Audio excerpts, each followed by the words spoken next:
Hi! Hello! Welcome back to our channel. Star మాలో ప్రసారమవుతున్న 'బ్రహ్మముడి' సీరియల్‌లో ఈ వారం ఫిబ్రవరి 3వ తేదీ నుంచి ఫిబ్రవరి 8 వరకు జరిగిన కథ హైలైట్స్ ఏంటో తెలుసుకుందాం. రాజ్ చేతిలో బ్లాక్ మనీ ₹2,00,00,000 చూసిన రుద్రాని సరికొత్త ప్లాన్ వేస్తుంది. ఇప్పుడు బిజినెస్‌లో ఇన్వెస్ట్ చేయాలి, అప్పు ఉంది అంటూ ₹2,00,00,000 సహాయం అడుగుతుంది రుద్రాని. దాంతో ఇంట్లో అందరూ షాక్ అవుతారు. రుద్రాని, రాహుల్ ఇద్దరూ కలిసి రాజ్, కావ్యల దగ్గర బండారం బయట పెట్టాలని కొత్తగా ప్లాన్ వేస్తూ ఉంటారు. మొదటి నుంచి అత్తకి సపోర్ట్ చేస్తూ వచ్చిన రుద్రాని గురించి తెలియడంతో అసహ్యించుకుంటాడు.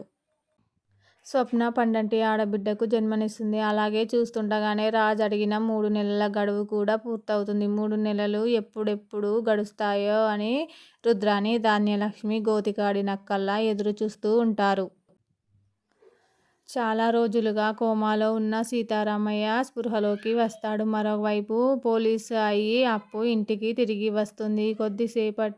కొద్దిసేపు పోలీసులు వచ్చారు, అరెస్టు చెయ్యాలి అంటూ కనకంను ఆట పట్టిస్తుంది. కనకం చీపురు తిరిగేసి కొట్టబోతే మూర్తి అడ్డుపడతాడు.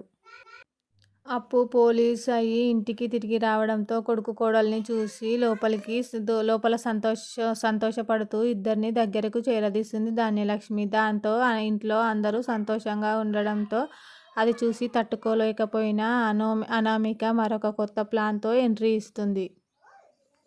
రాజ్, కావ్యలు దాచిపెట్టిన 100 కోట్ల విషయాన్ని బయట పెడుతుంది అనామిక. వీళ్ళిద్దరే 100 కోట్ల అప్పు చేశారు అంటూ దుగ్గిరాల ఇంట్లో బాంబు పేలుస్తుంది. దాంతో అందరి ముందు ఏం చెప్పాలో తెలియక రాజ్, కావ్యలు తలదించుకుంటారు.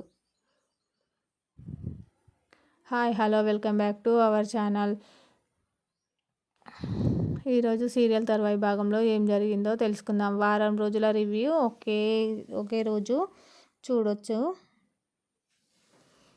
రాజ్, కావ్య చేతిలో బ్లాక్ మనీ 2 కోట్లు చూసిన రుద్రాని సరికొత్త ప్లాన్తో ఎంట్రీ ఇస్తుంది. అప్పుడు బిజినెస్లో ఇన్వెస్ట్ చేయాలి అంటూ అప్పు అడుగుతుంది. దాంతో 2 కోట్లు సహాయం చేయమని అడగడంతో రుద్రాని ఇంట్లో వాళ్ళందరూ షాక్ అవుతారు. రుద్రాని, రాహుల్ ఇద్దరూ కలిసి కావ్యరాజుల బండారం బయట పెట్టాలని కొత్త ప్లాన్లు వేస్తూ ఉంటారు. మొదటి నుంచి అత్తకి సపోర్ట్ చేస్తూ వచ్చిన రుద్రాని గురించి తెలియడంతో అసహ్యించుకుంటాడు రాజ్. స్వప్న పండంటి ఆడబిడ్డకు జన్మనిస్తుంది. అలాగే చూస్తుండగానే రాజ్ అడిగిన 3 నెలల గడువు కూడా పూర్తవుతుంది. 3 నెలలు ఎప్పుడెప్పుడు గడుస్తాయా అని రాజు, రుద్రాని, ధాన్యలక్ష్మి గోతికాడి నక్కల్లా ఎదురు చూస్తూ ఉంటారు. చాలా రోజులుగా కోమాలో ఉన్న సీతారామయ్య బయటకు రావడంతో మరొక వైపు అప్పు పోలీసు అయి ఇంటికి తిరిగి రావడంతో కొద్దిసేపు